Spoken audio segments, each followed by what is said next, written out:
Assalamualaikum warahmatullahi wabarakatuh. Nama saya Fania Aprilia Susio dengan NIM 230304248.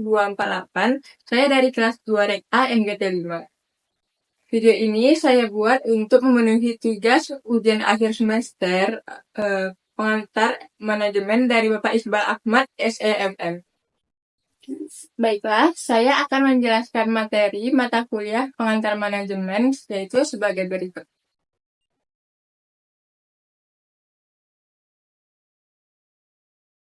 Yang pertama, kebudayaan dan gaya manajemen.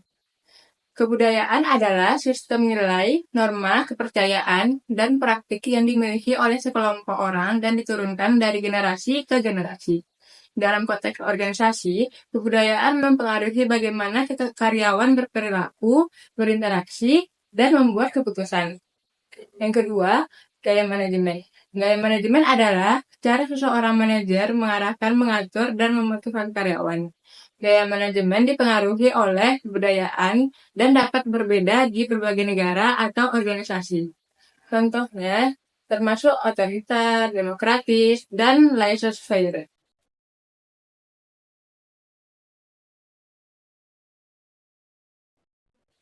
Materi kedua, delegasi, tanggung jawab, dan kewenangan. Delegasi adalah proses pengalihan tugas atau tanggung jawab dari manajer kepada bawahannya.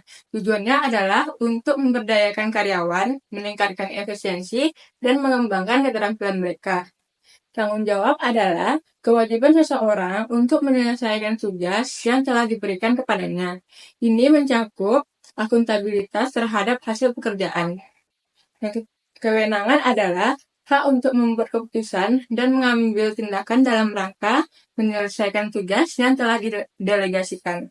Ini mencakup kewenangan untuk mengarahkan dan mengendalikan sumber daya.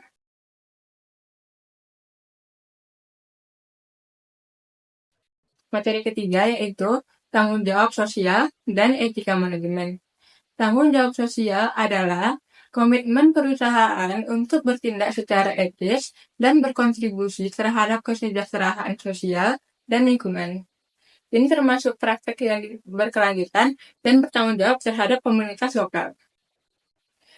Etika manajemen adalah prinsip moral yang memandu tindakan dan keputusan manajer. Etika ini mencakup kejujuran, integritas, keadilan, dan tanggung jawab.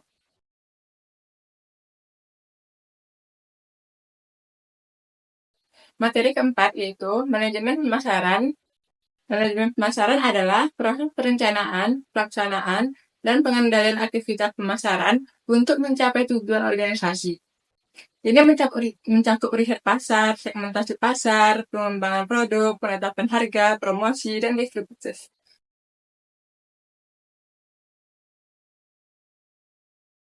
Yang kelima, motivasi. Motivasi adalah proses yang mengarahkan, menggiatkan, dan mempertahankan perilaku manusia menuju pencapaian tujuan tertentu. Teori motivasi mencakup teori kebutuhan Maslow, teori dua faktor Herzberg, dan teori ekspektasi Fromm.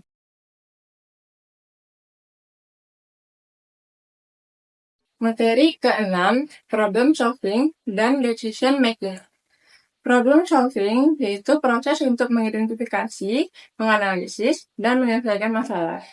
Langkah-langkah problem solving termasuk mengidentifikasi masalah, pengumpulan informasi, analisis alternatif, pengambilan solusi, dan implementasi. Decision making yaitu proses memilih satu alternatif dari beberapa pilihan untuk mencapai tujuan tertentu. Proses ini melibatkan identifikasi masalah, pengembangan alternatif, evaluasi alternatif, dan pemilihan keputusan.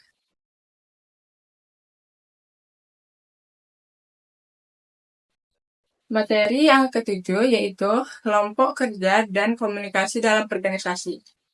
Kelompok kerja adalah sekelompok individu yang bekerja sama untuk mencapai tujuan bersama. Kelompok kerja efektif memiliki tujuan yang jelas, komunikasi yang baik, dan kerjasama yang solid. Komunikasi dalam organisasi yaitu proses pertukaran informasi antara individu atau kelompok dalam organisasi. Komunikasi yang efektif mencakup komunikasi verbal, tertulis, dan elektronik.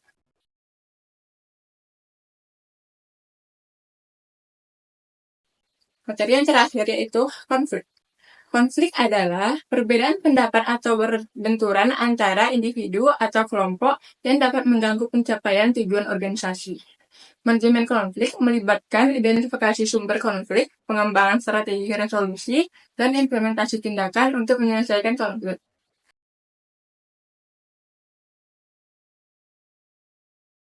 Kesimpulan dari semua materi ini adalah kebudayaan dan gaya manajemen mempengaruhi efektivitas organisasi, sementara delegasi tanggung jawab dan kewenangan adalah kunci manajemen yang efektif. Manajemen pemasaran, motivasi, problem solving atau penyelesaian masalah, decision making atau pengambilan keputusan, kelompok kerja, komunikasi, dan manajemen konflik harus dikelola dengan baik untuk mencapai tujuan organisasi dan mengatasi masalah. Sekian penyampaian materi dari saya, Fania Aprilia Sulsio. Mohon maaf apabila ada kekurangan dan kesalahan kata. Assalamualaikum warahmatullahi wabarakatuh. Terima kasih.